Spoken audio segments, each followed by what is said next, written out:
What's up guys, it's Michael here. In this video, and yes, I bought another Tesla again. And here's the reasons why that I purchased another car and what I'm gonna do with my old one. So let's get right into it. So as you know, in this channel, we talk about business and finance and how you utilize the tax code for your advantages. So first, I'm gonna break down why I got a new car because it came with another tax advantage compared to the previous one I just bought not too long ago in my previous video. So, why do a lot of business owners swap cars? That's the first question you gotta ask. Why do you see people who own cars constantly swap them? So, the best example I can use to relate, make it really easy for you guys to understand is look at YouTubers who basically drive cars because YouTube is a business itself. And when they drive cars, they can explain, hey, I drive cars for a living, and here is my proof. And this only applies for a specific amount of people who run as a business. Because if you run your vehicle as a business, you must prove it. So the great thing is about taxes is that you have to prove everything you do with your vehicle to prove that it's a business expense. If you don't do it, then you can't write it off. But let's say, for example, Michael, what happens if you use your vehicle for certain things that's not business related, it's personal, but you can still deduct portion of it. So first I broke down and looked down the list of what you can write off and what you cannot. So first let's look at the first thing. Luxury auto, meaning luxury automobiles, anything of a car like say the Mercedes-Benz G-Wagon. That thing weighs over 6,000 pounds, basically 3 tons. And if it weighs more than 3 tons, between 6,000 pounds all the way up to 14,000 pounds, then you can write it off. And that really depends whether you use it for business or personal. That's the two things you have to define. If you mix it between both, then you have to define which one is personal and which one is business. Now, here's the tricky part, which you should check with your financial advisor.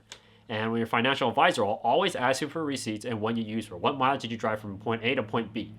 So basically, you have to keep a list of where you go. So if you go to the supermarket and you buy food for your home and your office, that's a tricky one right there because you can say that, oh, I drove all the way over there. I went to the supermarket for groceries and I only used it for my office. A lot of people will try that, and the IRS, they're not dumb. They will know. And if you do it enough times, they will catch you and you'll receive an audit. And still, a lot of people still want to take that gamble. So it is what it is. But the great part is if you can prove it and you have a clean track record, then most of the time they won't really care. But as I say, check with a financial advisor. So as going back to luxury auto, the first thing you do is to click the subscribe button down below and a like button for the YouTube algorithm. But honestly, luxury auto, you can actually write off up to $19,200. Meaning the first time is when you buy a vehicle that's over 6,000 pounds, you can write off up to $11,200 plus another bonus in that first physical year for $8,000 extra on top of it, making $19,200. And another thing you got to keep note, looking down the list they have is you can actually write off 100% cost bonus depreciation, meaning is the vehicle as it ages over time, they assume the vehicle is going to worth less.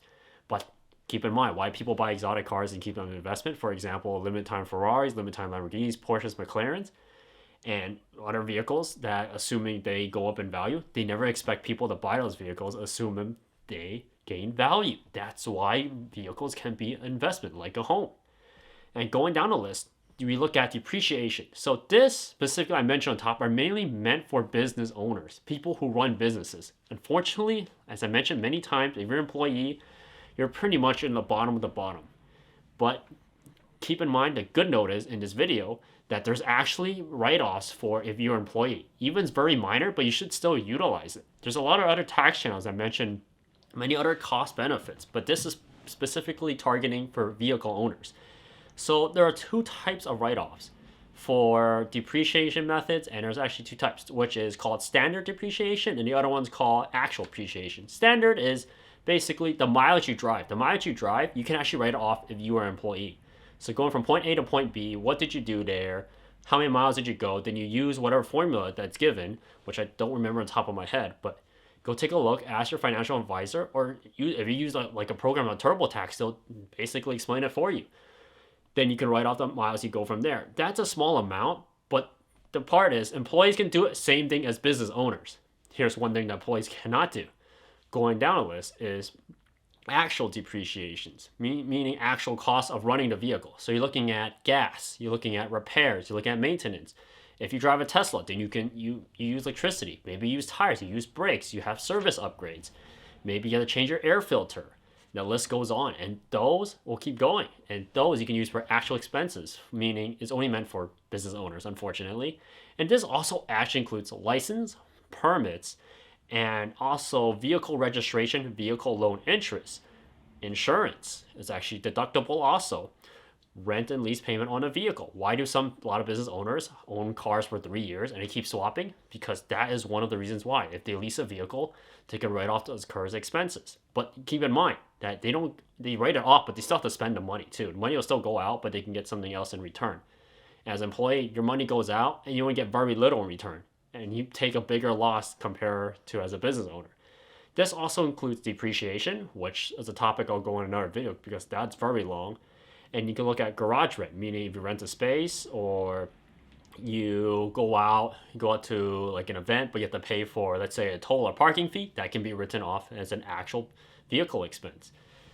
And when you look at all of these reasons why people upgrade vehicles, and at the same time, how do some people write off the whole entire vehicle, is it relates to your business. If you run a business, then you have to prove it to them. If you drive from point A to point B and say this is for business, you better have a receipt, because the IRS, how it works is, if you want to write off something for a business expense, you must show proof.